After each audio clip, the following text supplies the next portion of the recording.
Okay, hi young adult literature students. Welcome to our first longer, more substantive lecture. Your reading for this week is from the textbook, chapters 1 and 2. And for that reason, I won't be lecturing, obviously, on a literary text, a work of young adult literature, as my lectures will typically be about in the following weeks.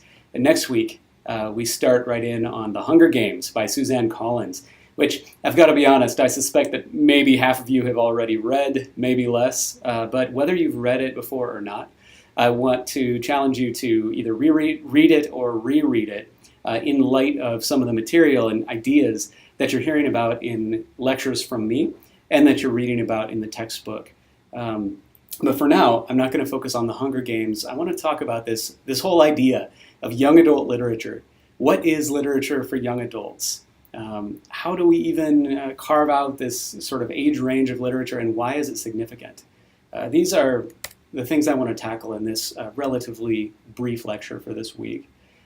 Let's define young adult literature, begin to, I should say, define young adult literature, explore some important aspects of where it's come from and where it might be going. So we'll be talking about the history of young adult literature. And finally, to begin to discuss how to expose young adults to literature. How do we get young people to read in an increasingly visual and digital world? So one definition of YA Lit, we often, the very hip scholars often say YA Lit, right, instead of young adult literature. So YA Lit, one definition is, and I kind of love this definition, it's from the textbook, that which children between the ages of 12 to 18 choose to read. Very simple. What's young adult literature? Literature that young adults read. Who are young adults? Approximately 12 to 18. Although elsewhere we'll see 10 to 20, 10 to 18, 11 to 19, anywhere in that kind of teenage to just before and just beyond teenage years.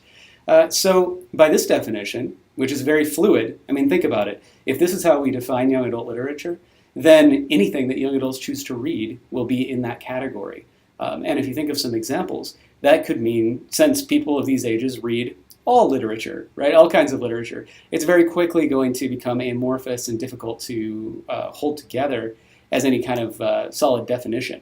And there are reasons to have a definition, especially when we're thinking about the high school classroom, for example. However, if we say we're to have a grid, like a map, and we looked at what young adults are reading most frequently, then a definition like this might begin to map what young adult literature is based on frequency of books that are most frequently chosen to be read by young adults. Another definition, though, is works written for and marketed for young adults. Throughout the class, we'll be seeing authors comment on this. Ursula Le Guin is one of these. She was asked to write. She was already an accomplished author of science fiction. You're reading her book, A Wizard of Earthsea, in week 8. She was asked to write a fantasy novel for young adults. And what she says in her afterword, which I'm asking you to read, is that she wrote a work of literature that was in fact for everybody, but she included in it features that would make it seem like it fit young adult literature and that would make it appeal to young adults. And it's those features and that marketing idea that I want you to think about here with this definition. So here, okay, maybe what is young adult literature? Works that the intention is for them to be read by young adults, by both the author and the publisher and the marketers for the book, right? So is it about reader taste, definition 1, or authorial and publishing intention, definition 2? The fact that we can't necessarily say is what leads there to be fuzzy boundaries and for it to be often called crossover literature. And it's also called crossover literature because so many adults read young adult lit and so many children read young adult lit too. But there are some important aspects that what we tend to call YA lit typically has. And this is actually what I think the most important one is, that such literature has at its center the voice and perspective of young adults. So by this definition, young adult literature will typically feature a young adult protagonist and will typically be engaging with those concepts, ideas, struggles that adolescents tend to deal with, which means that much young adult literature is going to be Bildungsroman, and that's a German word, and it means a coming-of-age story or a building story, a coming-of-age story. In our class, we are going to privilege this element over other definitions, and the lit I've chosen is primarily that which wrestles with issues typical to adolescent experience, is narrated from the perspective of a teenager, and tends to appeal specifically to readers in this age range. So you can see those first two definitions are active here, but it has more to do with what the issues are and who the protagonist is. So one of the things that influenced the development of YA Lit is something called New Realism. And there was young adult lit being written certainly before the middle of the 20th century, but after, it tended to be different. Some of the earliest YA Lit that we would consider YA Lit are books like Treasure Island, which was much more of an unrealistic adventure story written longer ago. But when we reach an important work, The Catcher in the Rye in 1951 by J.D. Salinger, you may have read it perhaps in high school, we see the development of New Realism. And what this means is that there was increasingly more realistic concerns being represented, such as poverty, violence, pregnancy, and other confusing issues, rather than more rollicking, carefree stories of adventure. Also, people of color and underrepresented groups, including women, appeared more frequently. And the problem novel emerged. And we still sometimes say problem novel, although some of us think it's a bit of an outdated term. But that refers to literature that tends to revolve around a social issue, a social problem. You'll see in a lot of YA Lit that there are books that seem to be written almost about drug abuse or body issues and eating disorders. And these may be dynamic stories in other ways, but they tend to revolve around that social issue. And those are what we call problem novels, or what we sometimes call problem novels. Postmodernism was deeply influential in YA Lit, and it also expanded young adult literature's scope. So the broader movements involved in postmodernism, later 20th century and beyond, expanded what it means to be a text and to read, so that now a lot of digital media is seen as literature, and literature increasingly has illustrations. So going down to the bottom point here, the rise of the graphic novel has been part of postmodernism. And the graphic novel is so important to this age group. It used to be called the comic book, right? But the graphic novel is a term that in a sense elevates it, makes it sound more like, quote, real literature as opposed to pulp fiction. The graphic novel is so important to this age group that I feel like we need to study it academically too in a class like this. So two prominent examples are American-Born Chinese and Anya's Ghost. And in this case, we're going to be reading Anya's Ghost in this class. The meta. You may have heard somebody say, maybe somebody who's a bit of a hipster, say, that's so meta, that's so meta. And what that means is that it's breaking the fourth wall, another theater term which might not explain it to you. But in literary studies, we often talk about metafictive elements and moments, which we shorthand as meta. And this is often a key aspect of postmodern literature. And you might be, depending on if you're more of a reader or more of a TV and movie watcher, you might be familiar with it from the frequent occurrences in television, sitcoms, and other TV shows. And this is where, usually for humor value, the main character will be, talking with someone else on screen, and then will turn to the camera and say, "This is crazy, isn't it?" or whatever, something more clever, right? But they'll turn to the camera and address the audience directly. In film, Woody Allen was one of the pioneers of this method. And we see it in literature too. Literature in books like Sherman Alexie's The Absolutely True Diary of a Part-Time Indian, where he addresses the reader as if he's self-conscious about the fact that he's in a book. This is something we see a lot in postmodern young adult literature. Another feature of YA Lit, it's usually in series. Think of the books I'm asking you to read. I mean, we have a variety of them, including from the get-go, The Hunger Games, part of a trilogy. The trilogy is ever present in young adult literature. I have a picture there of Stephenie Meyer's Twilight, one of the most famous in the last few years, series of young adult literature that sort of took the world by storm, a la Harry Potter.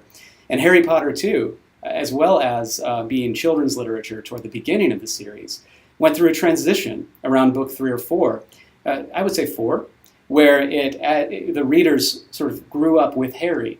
And so by the time we get to the 4th book of Harry Potter, I would call it young adult literature as opposed to children's literature. So Harry Potter, at least the second half of the series, I would consider to be young adult literature as well.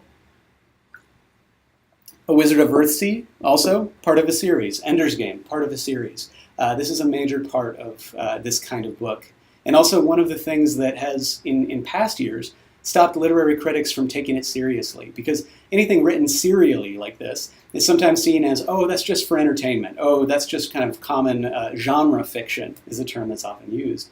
But things are turning around because we're getting a little bit less elitist, and we're realizing that we should pay attention to what people like to read. So we're now much more frequently seeing studies of series of books like this in the academic context, as well as in the realm of reading for fun. It's nice when those things cross over, I think. So another thing a trend that we're seeing is that young adults are increasingly digital natives. And what that means is that they can never remember a time when there wasn't easy access to high-speed internet. And of course, this varies by class and everything else, but many, many young adult readers were practically born with an iPhone in their hands. And this is changing the way they're reading. For example, there's a rise of websites that go along with books, YA books, that become part of the quote, universe of the book. And there are examples of this for The Hunger Games, for Harry Potter, and they tend to be, wikias. Wikias is a term for this kind of thing. And fanfic is related in it as well. Ways for the digitally savvy young adult reader to extend the experience of the book beyond that book. There are also some changes in our reading habits. The desire to share our reading habits on social media and our opinions online.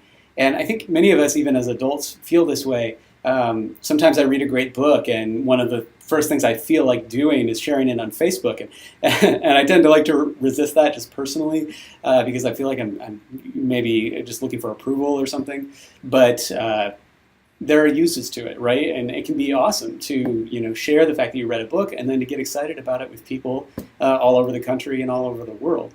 But whatever we think of it, this is increasingly a trend of readers sharing what they're reading online and extending that experience to the online realm.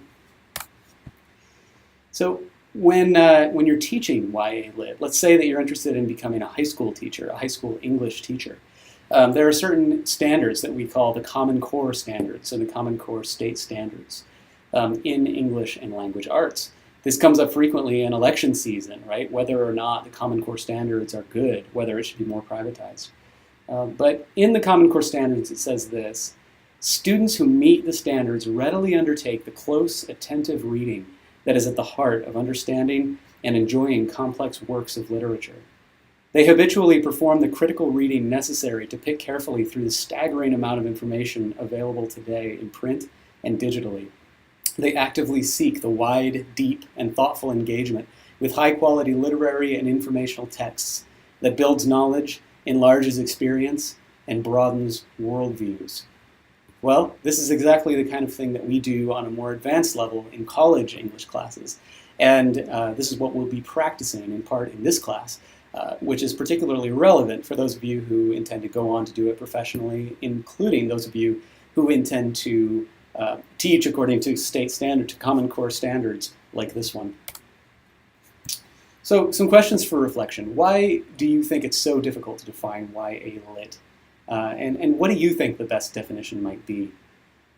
Also, at this point in the class, what do you see as some of the elements typical of adolescent experience that tend to show up in young adult literature? What are these things that keep coming up again and again in young adult literature?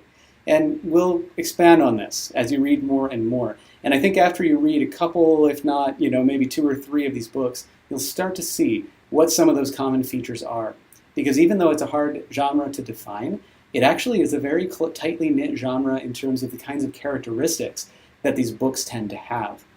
So these questions are for your thought as you move ahead. This is not an interactive lecture, but I want to encourage you to ask any questions you have or to post any thoughts you have to the discussion board. You can also always get me by email or in my office hours. Thanks for your attention.